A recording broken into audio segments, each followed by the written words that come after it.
오늘 주신 우리 하나님 말씀 창세기 12장 10절로 20절까지 구약성경 14페이지입니다.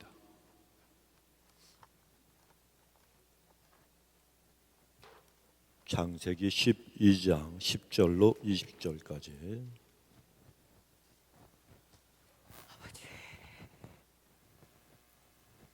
한 절씩 교동합니다. 그 땅에 기근이 있으므로 아브라함이 애굽에 우거하려 하여 그리로 내려갔으니 이는 그 땅에 기근이 심하였음이라.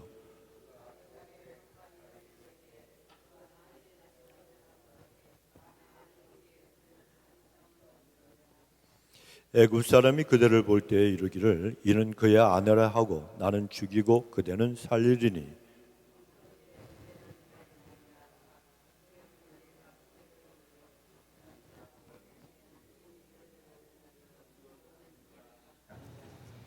아브라함이 애굽에 이르렀을 때 애굽 사람들이 그 여인의 힘이 아름다움을 보았고 바로의 대신들도 그를 보고 바로 앞에 승천함으로 그 여인을 바로 부으로 취하여 드린지라. 이에 바로가 그를 인하여 아브라함을 후대함으로 아브라함이 양과 소와 노비와 암수 나귀와 약대를 얻었더라. 여호와께서 아브라함의 아내의 손으로 바로와 그 사람과 문제를 내리시니라. 바로가 아브라함을 불러서 이르되 네가 어찌하여 나를 이렇게 대접하였느냐? 네가 어찌하여 그를 네 아내라고 네게 구하지 아니하였느냐? 내가 어찌 그를 누이라 하여 나로 그를 취하여 아내를 주겠느냐? 내 아내가 여기 있으니 이제 데려가라 하고. 함께 읽습니다. 바로가 사람들에게 그의 일을 명하며 그들이 그 아내와 그 모든 소유를 보내었더라. 아멘. 자, 우리의 오른손을 높이 드시고 우리 하나님 어떠하신 분인가 한번 믿음으로 선포합시다. 시작. 하나님은 엘샤다이 하나님, 전능하신 하나님, 문제보다 크신 하나님, 대적보다 크신 하나님, 하나님은 모든 것을 하실 수 있습니다. 아멘. 자, 여러분, 아브라함이라고 하는 사람 잘 아시죠? 별명이 뭐죠? 믿음의 조상. 이 믿음의 조상 아브라함이 하나님께서 창세기 12장에서 부르셨어요. 그래서 너는 너희 본토 친척 아비 집을 떠나 내가 내게 지시할 땅으로 가라. 그래 하나님의 이 부르심을 받고 그가 이제 약속의 땅으로 갔는데 거기에서 기근을 만났다는 얘기입니다. 여러분, 누구에게나 기근, 흉년 아니면 고난, 이것은요 참 힘들고 가슴 아픈 일이에요. 그래서 누구든지 다 고난이라고 하는 걸 좋아하는 사람은 아무도 없습니다. 그래서 우리는 고난이 오면 참 불행한 일을 만났다 이렇게 생각을 하겠지만, 그러나 신앙의 눈으로 볼 때는 이 고난이 언제나 꼭 그렇게 나쁜 것만은 아니라는 것입니다. 믿음의 사람들이 믿음으로 고난과 시련과 시험을, 그 모든 역경을 이겨내면 참된 믿음을 얻을 수 있기 때문에 그렇습니다. 이 아브라함이라고 하는 사람은 오직 하나님 말씀만 붙들고 그가 하나님이 지시한 대로 고향과 일가 친척 친구들 다 떠나서 하나님이 인도하시는 약속의 땅으로 떠나온 그런 사람이었습니다.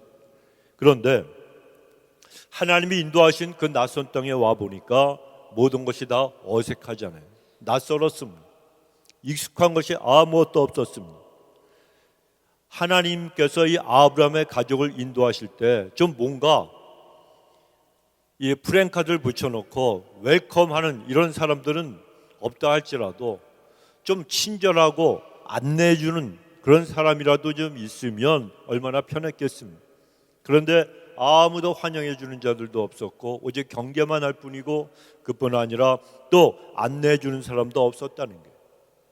그래도 하나님이 한번 인도해 주셨으니까 한번 내가 여기서 잘 살아보자 이삿짐을 풀었는데 그만 그 땅에 심한 흉년이 들었습니다. 그러니 아브라함도 인간인데 여러분, 그가 어떤 마음 어떤 생각이 들었겠습니까? 야, 이러다가 내가 이 객지에서 온 가족이 전부 다 굶어 죽는 건 아닌가, 이런 생각이 왜 안 들었겠습니까? 본문 10절에 보면 그 땅에 기근이 들었으므로 아브라함이 애굽에 우거하려 하여 그리로 내려갔으니 이는 그 땅에 기근이 심하였음이라. 가나안 땅에 심한 기근이 들었다는 겁니다. 여러분, 이 아브라함이 요나처럼 하나님의 말씀에 불순종해서 그가 애굽으로 내려간 것이 아니었습니다. 그가 또 하나님 앞에서 살자고 애굽으로 내려간 거예요. 그런데 그 앞에서 그가 그 고향을 갖다 떠나올 때 그는 자기 마음대로 떠나온 것도 아니잖아요. 불순종해서 떠나온 것도 아니라는 것입니다. 하나님의 말씀에 순종해서 여기까지 왔습니다. 그런데 그 약속의 땅에서 기근을 만났으니까 얼마나 여러분 당황하는 그런 마음이 들었겠습니까? 흉년이 들어서 이것은 살 수 없는 땅인데 왜 하나님이 나를 이곳에 보내셨을까? 내가 고향 땅 갈대우르에서 그래도 내가 유력 인사로서 잘 먹고 잘 살고 있었는데 왜 하나님이 하필이면 기근이 든 이 땅으로 나를 인도하셨을까? 별의별 생각이 그에게 다 들었고 그런 생각이 그를 괴롭혔을 것입니다. 그런데 여러분, 이것은 우리의 믿음의 길에도 마찬가지라는 거예요. 내가 하나님의 말씀을 따르고 믿음을 따라 걸어가는 그 신앙의 길에도 우리는 기근을 만날 수가 있다는 거예요. 매일같이 형통하고 매일같이 즐겁고 매일같이 행복하면 얼마나 좋겠습니까? 그러나 우리의 믿음의 길에도 우리는 어려움을 갖다 만날 수가 있어요. 약속의 땅에도 어려움이 찾아올 수 있고 내가 정말 믿음대로 말씀대로 살아보려고 몸부림을 치는데도 직장 생활이 어려워져요. 사업이 잘 안 풀려나갈 때도 많습니다.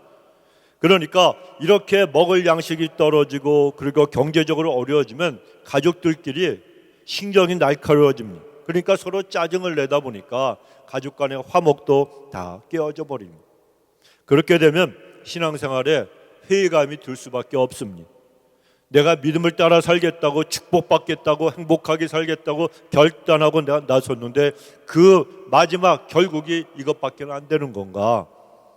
내가 세상 사람들처럼 적당하게 살다가 당하는 시련이고 역경이라면 얼마든지 내 죄 때문에 받아들일 수가 있습니다. 그러나 그것이 아니라 정말 마음 크게 먹고 하나님 말씀대로 살아보자 이렇게 결단하며 내가 나섰는데 그때 축복이 아니고 하늘이 열리는 게 아니고 고난이 다가오게 되면 누구라도 회의와 실망이 커질 수밖에 없다는 겁니다. 만일 다른 사람들이 그런 상황에서 우리에게 상담을 해온다고 생각을 해보시기 바랍니다. 우리는 그때 어떻게 얘기하겠습니까? 그럴 때일수록 더욱더 기도하고 믿음의 줄을 갖다 꼭 붙들라고 굶어 죽을지언정 약속의 땅을 떠나지 말라고 여러분 말해 주실 거 아닙니까? 예수 믿어봤자 말짱 꽝이야. 내가 예수님 믿은 지 교회 다닌 지 몇십 년 됐는데 다 헛거야. 이렇게 얘기할 사람이 누가 있겠습니까? 그 약속의 땅을 떠나지 말라고 믿음을 떠나지 말라고 분명히 이렇게 충고를 해줄 것입니다. 그런데 막상 그 문제가 그 사람의 문제, 남의 문제가 아니고 누구의 문제? 내 문제로 다가오게 되면 말처럼 그렇게 그 약속의 땅에 머무는 것이 쉽지가 않더라는 것입니다. 하지만 여러분 생각을 해보십시오. 아브라함이 기근이 들자 애굽 땅에 내려갔잖아요. 그런데 아브라함이 애굽 땅에 내려가지 않고 죽을 각오를 하고 그 약속의 땅에서 길을 쓰고 버텨냈다면 정말 그가 굶어서 죽었겠습니까? 절대로 그렇지가 않을 것입니다. 분명히 살아남았을 거예요. 왜요? 하나님이 그를 죽이게 하시려고 약속의 땅으로 인도하신 것이 아니기 때문에 그렇습니다.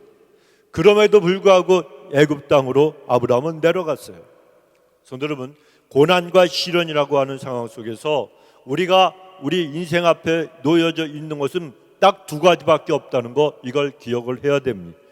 내가 이 어려움 속에서 하나님의 뜻을 따를 것인가, 아니면 인간적인 생각으로 내가 살아남을 방법을 찾을 것인가, 이 두 가지밖에 없다는 거예요.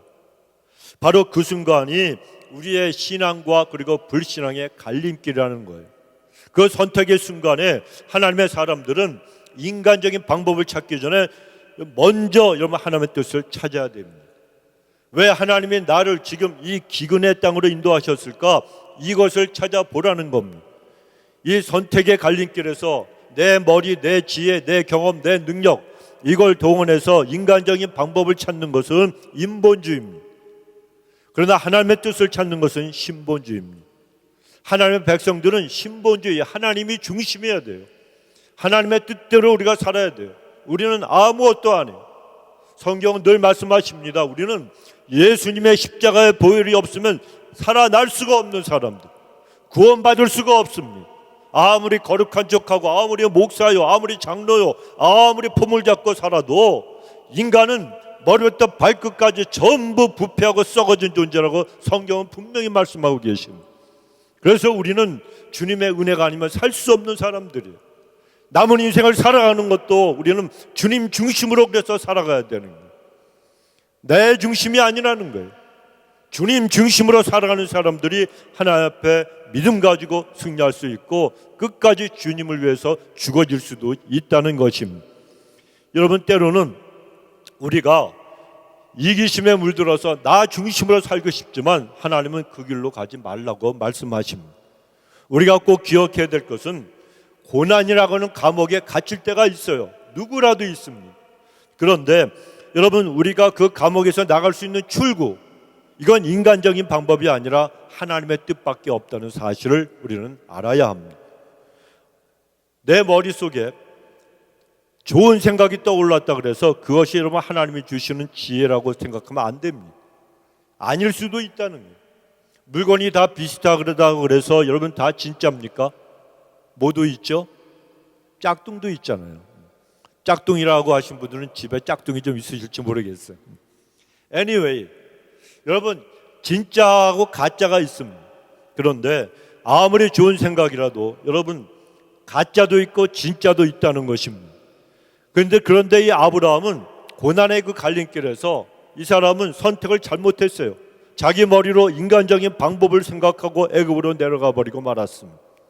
이 아브라함이 애굽으로 내려갔다는 것은요, 단순히 지리적인 개념만을 의미하는 게 아닙니다. 신앙도 내려갔다는 거예요. 영성도 떨어졌다는 거예요. 기도하는 열심도 내려갔다는 뜻입니다. 이 애굽에 내려간 아브라함은 가나안 땅에서 하나님 앞에 자기가 제단을 쌓고 예배드리던 그 모습으로 하나님을 찾지도 않았습니다. 하나님 어떻게 할까요? 기근이 들었는데 내가 어떻게 할까요? 몸부림치며 기도하지도 않았습니다. 실패하는 길, 망하는 길로 내려간 것입니다. 이런 아브라함의 모습을 보면서 하나님께서 오늘 우리에게 들려주시는 음성이 있습니다. 첫째는 성도가 믿음을 떠나면 그 떠난 자리에는 반드시 문제와 두려움이 찾아온다는 사실입니다. 여러분, 아브라함의 믿음이 떨어지니까 그거는 기근 때보다도 더 훨씬 더 심각한 문제가 그 삶 속에 찾아왔어요. 두려움이 찾아오고 그리고 불안이 찾아왔다는 겁니다. 이 아브라함은 아름답게 생긴 아내 때문에 자기가 죽을지도 모른다는 두려움이 생겼습니다. 우리 남편 되시는 분들은 전부 이런 두려움이 있을지 모르시겠어요. 그런데 이런 불안과 두려움, 자, 아내 때문에 생겼어요. 그런데 이렇게 두려워하는 이 마음은 하나님이 주셨느냐? 절대로 아닙니다. 본문 11절 이하에 보면 그가 애굽에 가까이 이를 때 그 아내 사레더로 말하되 나 알기에 그대는 아리따운 여인이라 애굽 사람이 그대를 볼 때 이르기를 이는 그의 아내라 하고 나는 죽이고 그대는 살리리니 원컨대 그대는 나의 누이라 하라. 그리하면 내가 그대로 인하여 안전하고 내 목숨이 그대로 인하여 보전하겠노라 하니라. 이 아브라함이 자기 와이프에게 얘기한 거예요. 자, 여러분, 사람이 믿음이 있을 때는 세상사가 다 아름답게 보입니다. 다 좋게 보이는 거예요. 그리고 당당해질 수 있고 자신만만해질 수 있습니다. 그러나 이 아브라함이 그런 믿음을 갖다 잃어버리고 나니까 세상이 전부 다 자기 아내를 다 탈취해갈 도둑놈으로만 보였다는 거예요. 무슨 뜻입니까? 만사가 부정적으로 보이기 때문에 그런 마음이 품어지는 그런 일이라는 거예요. 여러분, 이것은요 마찬가지 아닙니까? 우리도 만일 우리가 신앙생활을 하는데 우리의 시각이 부정적인 시각이요, 내 입에서 나오는 말이 부정적이라면 그것은 바로 내 믿음이 형편없이 떨어졌다는 증거가 되는 거예요.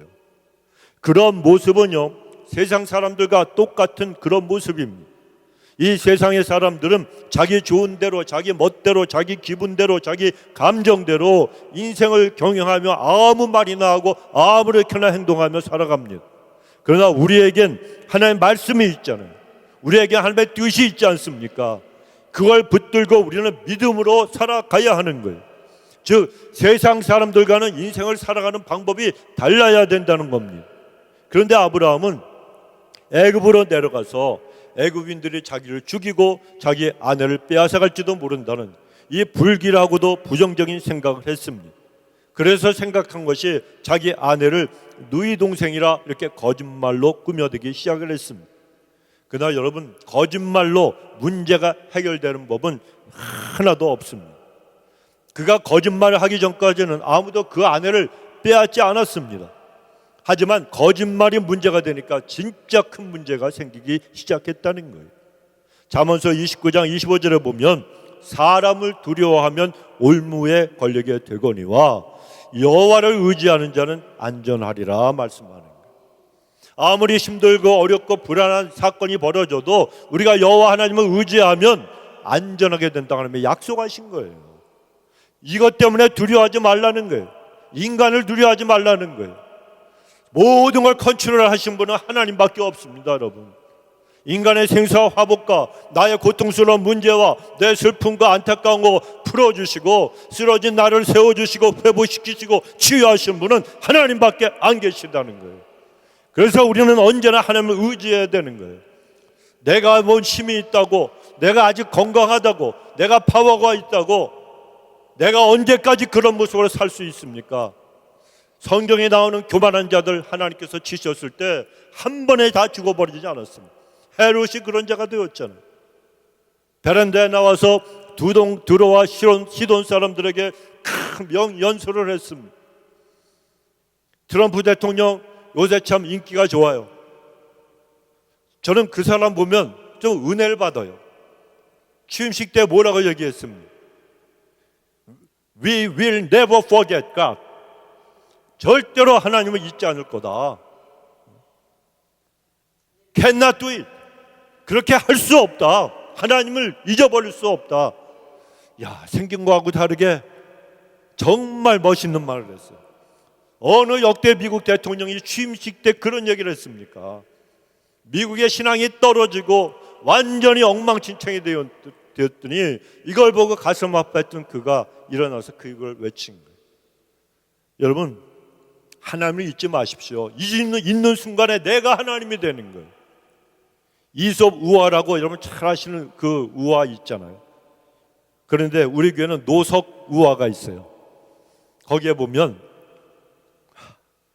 어떤 얘기가 있는가 하면 어느 그 옛날에 아주 이쁜 그 양반집 아씨가 그 몸종이 여종을 데리고 길을 가는데 도령들이 한마디로 일본 말인가요? 히야카시했다고 휘바람을 쫙 불면서 야, 어떻게 저렇게 이쁜 아가씨가 있냐? 그랬더니 이 아씨가 뭐라 그래요? 그 몸종에게 들었으면서도 예, 저 도령들이 뭐라 그러니 들었으면서도 자기가 너무 좋아서 그랬더니 그 여종이 뭐라 그랬다고요? 상관하지 마세요, 아씨. 나한테 하는 얘기니까요. 그랬다는 거예요. 이게 착각이에요, 착각. 인생 살면서 여러분, 우리는 이런 착각하고 살면 안 됩니다. 하나님만이 우리의 아버지가 되시고 내 삶을 컨트롤하시고 축복하시는 분이에요. 그 하나님을 조금이라도 잊어버리는 순간에 우리는 내가 나오는 거예요. 내가 주인이 되는 거예요. 하나님 섭섭해하십니다, 여러분. 하나님을 섭섭하게 하지 마시고 하나님 앞에 감동을 드리는 여러분 되시길 주 이름으로 축원합니다, 여러분. 어렵고 힘들어도 쓰러지지 말고 두려워하지 말고 불안해하지 말고 나에게는 나의 아버지 하나님이 나와 함께 계신다고 하는 믿음으로 여러분 그 자리에서 승리하실 때 하나님께서 기뻐하시고 감동을 받아 주시는 겁니다. 혹시라도 여러분 지금까지 믿음 따라 인생 살아오셨는데 지금 인생의 기근을 만난 분은 안 계십니다. 믿음 붙들고 말씀 붙들고 약속의 땅에 지금 머물고 있는데 고난이 찾아왔습니다. 나는 기도하며 살았는데 왜 이렇게 내 문제가 얽히고 설키고 풀리지 않는가, 이런 의아심을 갖고 계신 분은 혹시 또 안 계십니까? 그런 분들은 지금이 바로 여러분의 믿음이 하나님 앞에 진실하다는 것을 그 믿음의 자리에서 하나님께 내가 지금 보여드려야 될 때라는 거 꼭 기억하시기 바랍니다. 그래서 지금이 더욱더 기도해야 될 때고 내가 믿음의 줄을 더욱 단단히 붙들어야 될 그때라는 거예요. 그렇게 하면 우리의 믿음이 더욱 순결해지고 더욱더 강해질 줄로 믿습니다. 두 번째로 하나님은 본문을 통해서 나 자신이, 우리 자신이 올바로 서야 하나님 나라가 바로 서게 된다고 말씀하시는 겁니다. 아브라함은 애굽에 내려가면 아내를 누이라고 하자, 그러면 사람들이 나를 죽이지 않겠지, 이런 생각을 했습니다. 이것은 아브라함의 머리에서 나온 잔꾀였습니다. 그러나 인간의 잔꾀나 꼼수가 지혜가 아니라는 거예요. 아브라함은 아내 살해하고 밤새도록 말을 맞추었을 거예요. 그리고 날이 밝아오니까 애굽 사람들이 묻기도 전에 주저리 자기 아내 살해를 누이 동생이라고 자기 입으로 설명을 했습니다. 그러니까 엄청난 문제가 이제 벌어지는 거예요. 어떤 문제입니까? 본문 15절에 보면 바로의 대신들도 그를 보고 바로 앞에서 칭찬함으로 그 여인을 바로의 궁으로 취하여 드린지라. 아브라함이 그렇게 아름다운 여인인 사례, 자기 와이프를 누이라고 하니까 이 애굽의 대신들이 그 얘기를 들었어요. 그러면은 이 여인은 아직 결혼도 안 한 사람이네. 그러면은 우리 왕에게 갖다 드리자. 애굽 왕 바로에게 사례를 후궁으로 천거했다는 것입니다. 아브라함이 자기가 판 무덤에 자기가 묻힌 꼴이 되고 만 거예요. 자기 머리에서 나온 잔꾀에 자기가 걸려 넘어졌다는 거예요. 그리고 이 사건은 더욱더 꼬여서 더욱더 나쁘게 전개되어 갑니다. 16절에 보면 이에 바로가 그를 인하여 아브라함을 후대함으로 아브라함이 양과 소와 노비와 암수 나귀와 약대를 얻었더라. 참. 여러분, 이 아브라함이 자기 와이프를 애굽 왕 바로에게 빼앗기고 뭘 얻었어요? 양과 소와 그리고 노비 등을 많이 얻었습니다. 그러니까 덜컥 바로가 주는 이 선물을 받아버렸으니까 무르자고 할 수 있습니까? 없습니까? 없는 거예요, 여러분. 어떻게 무르자고 그럴 수가 있습니까? 아니요, 왕이시여, 이 여인은 사실은 내 누이가 아니라 내 와이프입니다라고 말할 수도 없게 되어버렸습니다. 아브라함이라고는 이 사람이 하나님의 말씀을 믿지 못하고 조그마한 시련과 고통을 견디지 못하고 믿음을 잃어버렸더니 그 사람의 인생이 계속해서 내리막길로 곤두박질 치고 있었다는 것입니다. 그래서 이제는 내 힘으로 수습조차 할 수 없는 곳까지 밀려서 내려오고 말았습니다.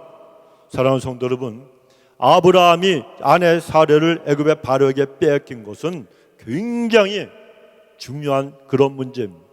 생각해 보십시오. 아브라함이 누굽니까? 믿음의 조상입니다. 그래서 아브라함이 무너지면 믿음의 가문이 무너지는 거예요. 하나님의 구속사적인 그 역사에서 굉장히 중요한 일입니다. 그뿐만 아니라 아브라함과 사례는 누굴 낳아야 됩니까? 설마 왕자라고 하신 분은 안 계시죠? 이삭을 낳아야 되냐면 이삭을.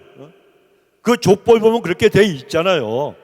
아브라함과 사례가 이삭을 낳아야 되는데 아직까지는 이삭을 낳지 않았습니다. 그러니까 그 이삭의 혈통을 타고 계속해서 그 후대에 우리 주 예수 그리스도께서 이 땅에 오셔야 되는 거예요. 그런데 덜컥 애굽 왕의 후궁이 되어버리면 메시아가 아니라 애굽 왕의 자식을 낳게 됩니다.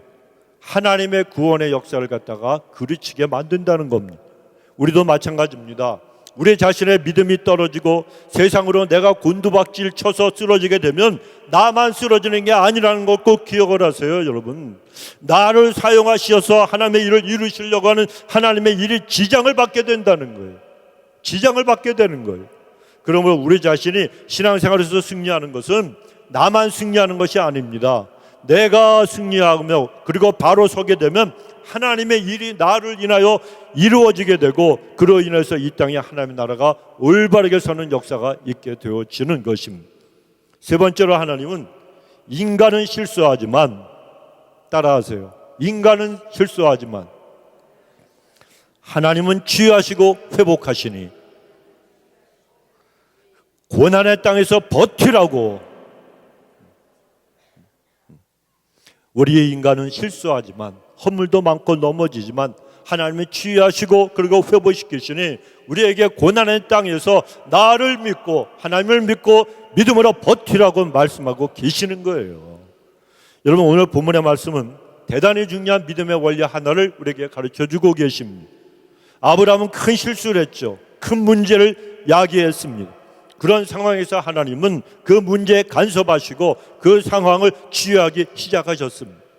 정작 문제를 일으킨 아브라함은 모든 걸 포기하고 낙심하고 있는데 하나님은 포기하지 않으셨다는 거예요. 할렐루야.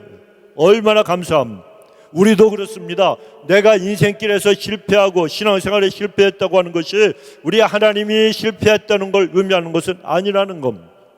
하나님은 먼 훗날 아브라함의 후손 중에서 메시아가 태어나게 하실 것을 이미 계획하고 계셨습니다. 그리고 그 메시아를 통해서 인류를 구원하시는 것이 하나님의 계획이었어요. 이 구원의 계획은 절대로 실패할 수 없는 그런 계획입니다. 아브라함이 아무리 못나고 부족해도 이 하나님의 구원의 약속은 반드시 이루어지게 되어 있습니다. 바로 이 사실이 하나님께서 그렇게 못난 남편인 아브라함을 포기하지 아니하시고 지켜주시고 보호해 주신 이유입니다. 하지만 아브라함만이 아닙니다. 하나님은 저와 여러분, 우리 모든 하나님의 백성들에게도 우리를 향하신 하나님의 계획을 다 갖고 계시는 거예요. 그것이 여전히 우리가 정말 부족하고 여전히 연약한 그런 모습 투성이지만 우리가 이 세상 살아가면서 절대로 낙심하지 말고 실망하지 말아야 되는 그 이유가 바로 그건 거예요. 하나님은 우리를 향한 계획을 갖고 계시고 다 이루어 주신다는 겁니다. 그러니까 왜 실망하고 왜 낙심하고 왜 포기합니까?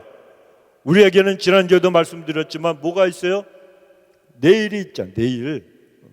내일 내가 너희들이 나에게 순종만 하면 내일 내가 하나님께서 계획하신 기이한 일을 갖다가 너희들이 한 번도 경험해보지 못한 그 일을 갖다가 너희를 위해서 행하리라. 우리에게는 내일이 있어요. 마이잡이 아니고 뭐예요? 투모로우. 한국말은 얘기를 잘해야 돼. 내일이 아니고 투모로우가 있다고요. 무슨 말입니까? 우리에게 소망이 있다는 거예요. 그러니 여러분, 우리가 왜 낙심합니까? 그럴 필요가 없는 거예요. 문제를 일으킨 아브라함에게 하나님이 어떻게 역사하십니까? 17절에 보면 본문이 17절에 여호와께서 아브라함의 아내 사레의 연고로 바로와 그 집에 큰 재앙을 내리신지라. 문제를 일으킨 아브라함은 이 엉클어지고 완전히 파괴적인 이런 문제를 해결할 힘이 없었습니다. 왕에게 아내를 빼앗겼는데 그 아내를 어떻게 찾을 수가 있습니까? 찾으러 갔다간 쥐도 새도 모르게 사라질 수가 있고 죽을 수도 있습니다. 그러나 하나님께서 나서시면 그 어떤 문제라도 다 해결이 되는 거예요. 그래서 우리는 기도해야 하는 겁니다. 기도로 하나님께 문제를 맡겨드리면 하나님이 모든 문제를 해결해 주시기 때문에 그렇습니다. 하나님은 아브라함이 저지른 문제를 해결하시기 위해서 누구도 생각하지도 못했던 그런 일을 갖다가 하나님께서 역사해 주지 않습니까? 바로 애굽의 바로의 왕궁에 큰 재앙을 내리셨어요.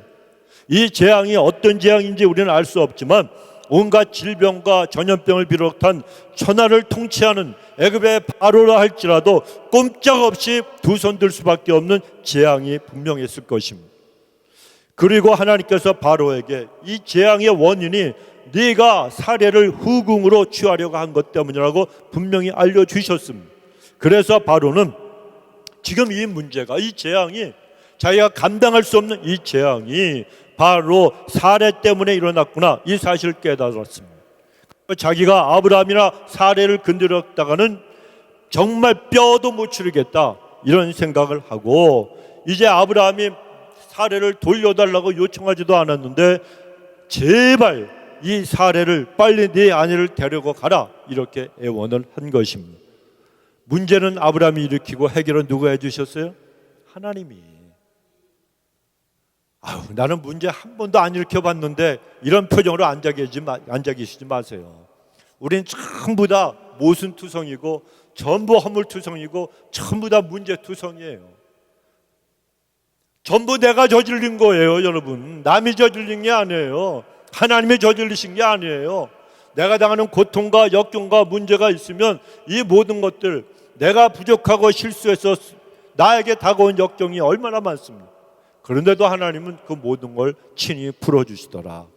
그래서 지금까지 여러분 인생에 많은 고비를 넘고 넘어서 여러분 지금까지 오신 거예요. 이 사실 잊지 마시기 바랍니다. 주의 종은요, 하나의 마음을 갖고 있어야 돼요. 아비의 마음을 갖고 있어야 돼요. 근데 제가 그 마음으로 여러분을 보면 다 불쌍해. 기분 나빠하지 마시고. 제가 여러분 인생 살아오신 거 다 알잖아요. 얘기 안 하셔도 내가요, 목회가 30년이 넘어요. 얼굴 보면 다 알아. 악수하면 다 알아. 다 알아요. 손 보면 다 알아요. 그런데 그런 생각을 해보면 참 불쌍해요. 나도 불쌍하고 내 꼬라지도 불쌍하고 내가 왜 여기서 목회를 하지?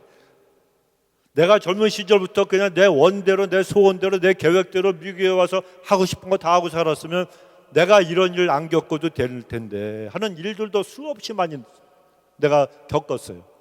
그러다 보니까 깨달은 게 뭐냐? 목회는 사랑으로 하는 거라는 거, 은혜로 하는 거예요. 근데 여러분 목사님들뿐이 아니에요. 장로님들도 마찬가지고 권사님들, 집사님들도 마찬가지예요. 인생 살아가고 하나님을 섬기고 이웃을 섬기는 거 이게 다 마찬가지라는 거예요. 사랑으로 하는 거예요. 사랑이 최고인 줄 믿으시기 바랍니다. 그런데 그 사랑이 만만하지가 않아요. 사랑이 언제나 내 마음에 있는 것 같습니까? 그럼 얼마나 좋습니까? 수도꼭지 틀면은 그냥 샤워가에서 그냥 샤워실에서 물이 쫙 쏟아지는 것처럼 은혜가 쏟아지면 얼마나 좋아요. 은혜가 쏟아지다가도 정권사님 얼굴만 보면 그냥 갑자기 은혜가 딱 끊어져. 누구 뒤통수만 보면 그 은혜가 사랑이 싹 사라져. 정순덕 권사님이 아니고 저기 누구 있어요. 그런데 여러분 그런 마음이 드는 게 우리 인간의 마음이에요. 그래도 우리는 누구를 십자가를 바라보고 그 앞에 엎드리면 누구나 다 아비의 마음, 어미의 마음을 가지고 사람을 대할 수가 있어요. 여러분 지금 한국에서 태어나셔가지고 그냥 태평양을 건너서 그냥 지금까지 이곳까지 오셨는데 그 여정이 얼마나 길었겠습니까? 아마 책으로 쓰면은 전부 다 10권 이상은 다 쓰실 거예요. 그렇죠? 사람은 다 똑같아요. 형통한 날과 공고한 날이 병행되는 거예요. 한 곱이 넘으면 또 한 곱이가 오고 한숨쯤 푹 쉬고 이제 좀 쉴까 그랬더니 다리를 갖다 피니까 다리 필 틈이 어디 있습니까? 또다시 그냥 다리를 움츠리고 힘들어하는 이게 인생이. 이건 우리가 천국 갈 때까지 일이 오는 거예요. 이 모든 것을 갖다가 하나님께서 우리에게 허락하실 때는 하나님 앞에서 겸손하고 하나님 앞에서 정말 하나님만 붙들고 살라고. 저도 인간이지만 여러분 사람은요 참 강박해지기가 쉬워요. 정말 조금만 좀 틈이 있으면 눕고 싶고 잠자고 싶고 그게 인간이에요. 게을러지기 쉽고 라스베가스에서 친구가 만나자 그러면 쭈르르 달려가고 싶고. 여러분 안 그러신가 봐. 세상이 더 좋은 게 여러분 인간이 갖고 있는 타락한 본성이라는. 이건 그런데 이 싸움에서 이기기 시작하면 계속 이겨요. 그러다 보면 나도 모르게 하나님의 신령한 영적인 성령의 사람으로 변화가 되어 있다는 거예요. 아브라함은 와이프를 갖다 2번이나 팔아먹었다 그랬죠. 이래 또 팔아먹어요 이 사람이. 그런데 이 사람이 어느덧 모리아산까지 와서 뒤를 돌아보니까 자기가 하나님 말씀에 죽으라 하면 죽고 이삭을 바치라면 바치고 자기가 뒤를 돌아다 보니까 어마어마한 신앙의 사람이 되었잖아요. 이게 한순간에 된 게 아니에요. 뭐 성령 충만함을 받고 그리고 성령께서 임하시니까 방언을 말하고 뭐 길길이 뛰고 그런다고 그 사람의 신앙과 인격과 믿음이 갑자기 바뀌느냐? 그런 법은 한 번도 없습니다.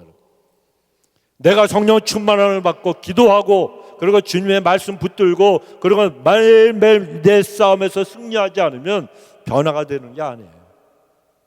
한 번 충만히 받았다고 여러분 내가 끝까지 매일 승리할 줄 아십니까? 더 큰 역사가 일어나고 더 큰 시험이 오고 더 큰 시련이 오는 거예요. 그래서 우리는 끝까지 주님 앞에 믿음을 가지고 십자가 아래 가서 죽어야 되는 거예요. 우리가 죽을 곳은 어디라고요? 십자가 아래예요. 거기까지 가셔야 돼요. 그래야지 여러분이 진짜가 되는 거예요. 십자가를 갖다 싫다 그러고 그냥 딴 길로 나가려고 그러면 그런 사람은요, 하나님 앞에 나중에는요 부끄러운 구원밖에 받을 게 없어요. 하나님은 끝까지 나중에는 지금은 주시죠. 지금은 형통케 하시고 물질도 주시고 건강도 주시고 다 주실 때가 있지만, 그러나 그 모든 걸 가지고 와서 어디에서 십자가에서 죽으라는 거예요. 이 자리까지 안 가면 그 사람은 하나님 예수 그리스도의 장성한 분량만큼 절대로 자라나지 못한 미숙한 사람이라는 거예요. 우리에겐 여러분 십자가밖에 없어요. 그래서 주님 앞에서 정말 하나님의 모든 걸 다스리신다는 걸 믿고 다 아뢰면 되는 거예요. 문제를 일으키고 그리고 엉뚱한 짓을 했던 이 아브라함이지만 하나님께서 모든 걸 갖다가 다 치리하시고 처리해 주지 않으셨습니다. 만약에 여러분, 우리 남자들이, 우리 안디옥교회 성도님들이 아브라함 같은 상황에 빠지게 되었다면, 그의 아내를 빼앗겨 버렸다면 어떻게 하시겠습니까? 어떤 사람은 내가 하나님을 갖다 믿었는데 이게 무슨 꼴입니까? 이렇게 자기 자신의 잘못을 생각하지 않고 원망하는 자들도 있을지 모릅니다. 세상의 왕이라고 남의 아내를 빼앗아가 힘없고 빽 없는 사람은 살 수도 없다고, 이 치사하고 더럽고 그래서 내가 못 살겠다고 자포자기하는 사람들도 있을지 모릅니다. 아니면 죽었다 깨어나도 새벽기도 한 번도 못 나오는 사람이, 그때는 길을 쓰고 그냥 새벽 예배에 나와서 엉엉 울면서 가슴을 치면서 하나님 나 좀 살려 주옵소서, 나 좀 도와주옵소서 기도하는 분들이 있을지도 모릅니다. 그러나 어떤 모습이든 기억을 하십시오. 하나님은 절대로 우리를 포기하지 아니하신다는 거예요. 우리 인생길에는 여러분 수없이 많은 우리가 그 길을 걸어오면서 실수도 하고 실패도 했지만 어떤 경우에도 하나님은 우리를 포기하지 않으시고 우리를 지켜주셨고 앞으로도 보호해 주시는 하나님이십니다. 요한 1서 5장 18절 하반절에 보면 하나님이 저를 지키심에 악한 자가 저를 만지지도 못하였느니라 말씀합니다. 애굽의 바로는 사라의 손끝 하나도 만져보지도 못했습니다. 왜요? 하나님의 역사에 주셨기 때문에 그렇다는 거예요. 성도 여러분, 아브라함이 기도하지 않고 비틀비틀거리니까 그 인생 자체가 흔들리고 비틀거렸어요. 그럼에도 하나님은 아브라함을 붙들어 주시고 그의 모든 걸 다 회복시켜 주셨습니다. 따라서 우리는 내 삶이, 내 인생이 비틀거리지 않기 위해서 기도해야 되는 거예요. 실수하고 넘어지지 않기 위해서 하나님만을 바라보고 십자가만 바라보고 늘 주님을 의지하고 우리는 기도할 줄 알아야 됩니다. 하나님의 사람들이 비틀거리면 사회가 비틀거리는 거예요. 나라가 흔들립니다, 여러분. 그러나 하나님의 사람들이 바로 서면 어느 시대나 모든 것이 올바로 다시 회복되고 서는 역사는 반드시 일어납니다. 사회가 바로 서게 되고 국가가 바로 서는 역사가 일어난다는 거예요. 그러므로 세상이 어려울 때마다 우리는 언제나 기도하면서 내 자신의 가슴을 쳐야 하는 겁니다. 그러나 우리의 기도가 멈춰지면 온 세상은 더 힘들어질 수밖에 없습니다. 기도가 멈춰지면, 그리고 우리의 믿음이 약해지면 세상이 병들어 버리는 거예요. 교회가 병이 듭니다. 그리고 하나님의 사람들이 비틀비틀거리게 됩니다. 여러분, 그리스도인이 비틀거리면 온 세상이 엉망진창이 되고 비틀거리는 거예요. 그러나 내가 비록 실수하고 연약하다 할지라도 그래도 내가 하나님 앞에서 정말 실수했다고 흔들리지 않고 비틀거리지 않고 더욱더 기도하면 우리는 고난 땅에서 끝까지 버티며 승리할 수가 있습니다. 비록 우리의 믿음의 길에 고난과 시련이 기다리고 있다 할지라도 우리는 믿음으로 그래서 끝까지 버티어야 하는 겁니다. 왜 나의 신앙의 길에 이런 고난이 앞을 가로막고 있는지 이해할 수 없는 그런 일들이 얼마나 많습니까? 도저히 납득이 안 되는 일들도 많습니다. 그럼에도 불구하고 하나님의 뜻이 무엇입니까? 물으면서 우리는 그 고난과 시련을 넉넉하게 견디고 이겨내야 되는 거예요. 이스라엘 백성들이 하나님의 명령을 따라서 애굽에서 나와 광야로 나섰을 때에 그 앞에 무엇이 그들을 가로막고 있었습니까? 홍해 아닙니까? 그들이 다시 돌아간다거나 아니면 홍해가 싫다고 도망가면 전부 다 애국 군대에 잡혀서 죽는 길밖에는 없었습니다. 우리도 홍해가 앞을 가로막고 있어도 도망가거나 아니면 돌아갈 것이 아니라는 겁니다. 홍해 앞에서, 장애물 앞에서, 역경과 고난 앞에서 나를 위해서 홍해를 가르신 하나님의 역사를 바라보며 우리는 기도하며 승리의 그날까지 버텨야 하는 거예요. 반드시 무너지고 열리게 되어 있다는 것입니다. 그렇다면 우리가 하나님 앞에 기도하면 나를 괴롭히고 아프게 하는 그 모든 홍해는 반드시 나를 위해서 하나님이 역사하시니까 갈라지는 그 놀라운 기적을 우리가 체험할 수가 있다는 거예요. 아무리 홍해가 있고 여리고 장벽이 높아도 내가 가는 그 길이 믿음의 길이라면, 그래서 우리는 끝까지 믿어야 되는 겁니다. 힘들고 어렵다가 주저앉아 버리면 어떻게 됩니까? 아이쿠 내 팔자야, 그러면서 눈물만 짜는 인생이 되고 말 뿐이라는 겁니다. 그러나 고통과 시련이 없는 인생이 어디에 있습니까? 인생만이 아닙니다. 이 세상에 하나님이 만드신 모든 피조물들은 전부 다 고통과 시련을 겪고 그곳에서 성장하고 성숙해 나가며 살아가게 되어 있습니다. 나무도 비바람 속에서 성장합니다. 꽃도 흔들려야 피어날 수가 있습니다. 사람도 마찬가지라는 겁니다. 그래서 하나님께서 인생의 길과 신앙의 길에서 시련을 통해서, 고난을 통해서 우리를 성장시키시고 강하게 만들어 가시는 거예요. 하지만 사람들은 스스로 강해지려고 하는 경향이 얼마나 많습니다. 나 혼자 힘으로 부자가 되고 나 혼자 노력으로 권세자가 되려고, 그래서 강해지려고 합니다. 그러나 무엇을 가져서 강한 자가 된 다음 또 내가 그것을 갖다가 정말 그 권력을 추구했다가 권세자로서 내가 그 자리에 앉게 되면 더없이 좋을 것 같지만, 그러나 그것들이 다 사라지고 없어진 날이 반드시 온다는 거예요. 그 날이 없어지면 어떻게 됩니까? 돈으로 큰 소리 치던 사람, 권세 잡았다고 그렇게 사람들을 앞에서 강박하게 굴던 사람, 이런 것들이 없어지면 전부 다 더 약해지고 그리고 비굴해집니다. 여러분, 이 세상에서 하나님은 나 혼자 힘으로 강해지려고 하지 말라고 말씀하시는 거예요. 하나님은 우리를 강하게 해주신다고 약속하신 거예요. 그래서 우리를 강하게 하려고 하는 거 아니라 하나님께서 그 모든 시련을 통해서 역사하심으로 강한 하나님의 사람으로 우리를 빚어가시니, 여러분 우리는 하나님 앞에서 늘 겸손하게 주님만 붙들어야 되는 거예요. 여러분, 세상이 나를 강하게 하면 우리는 쉽게 교만해지고 연약한 인생이 될 수밖에 없습니다. 자기 자신을 의지하는 사람도 언제든지 쉽게 넘어질 수밖에 없습니다. 그러나 하나님께서 우리를 강하게 하시면 우리는 더욱더 겸손해지고 행복해질 수가 있어요. 이것이 진짜 강한 사람이 되는 비결입니다. 그 힘이 하나님께로부터 오기 때문이라는 겁니다. 그래서 하나님의 시련을 통해서 강하게 만드신 사람은 그 어떤 것도 두려워하지 않고 그 어떤 것에도 여러분 넘어지지 않습니다. 그러므로 우리 모든 성도님들이 믿음의 길에 기근과 고통이라는 시련이 있어도 그 모든 것을 견디고 앞으로 전진만 하시기 바랍니다. 하나님이 우리의 믿음의 길에 언제나 함께 하시기 때문에 그렇습니다. 따라서 우리 성도님들이 우리가 믿음을 따라 가는 길에도 고난이 옵니까? 라고 누가 여러분에게 물어보시면, 예, 믿음의 길에도 고난이 옵니다. 이것이 하나님의 뜻입니다. 대답할 수 있는 성숙한 분들이 되시기 바랍니다. 내가 신앙의 길에서 손해를 받습니다. 그런데 이것도 하나님의 뜻입니까? 물어보면 바로 그것이 하나님의 뜻입니다 라고 여러분 대답할 수 있게 되시기 바랍니다. 그러기 위해서 오늘 주신 말씀을 기억하십시오. 성도가 믿음을 떠나면 그 믿음을 떠난 자리에는 문제와 두려움이 찾아온다는 것, 나 자신이 올바로 서야 하나님 나라도 바로 서게 된다는 것, 나는 실수하지만 하나님은 치유하시고 회복시켜 주시니 고난한 땅에서 믿음으로 버텨내라고 우리에게 말씀하십니다. 우리 모든 사랑하는 안디옥 성도님들이 하나님은 살아계시고 우리를 보고 계시고 도와주시니 여러분 하나님만을 꼭 붙들고 버티며 승리하시기 바랍니다. 그래서 믿음의 길에서 고난과 시련을 만나도 더욱더 아름다운 승리의 꽃을 피우시는 그런 복된 분들이 다 되시길 주님의 이름으로 축원합니다. 네, 기도하십시다. 좋으신 우리 하나님, 한 번밖에 없는 인생입니다.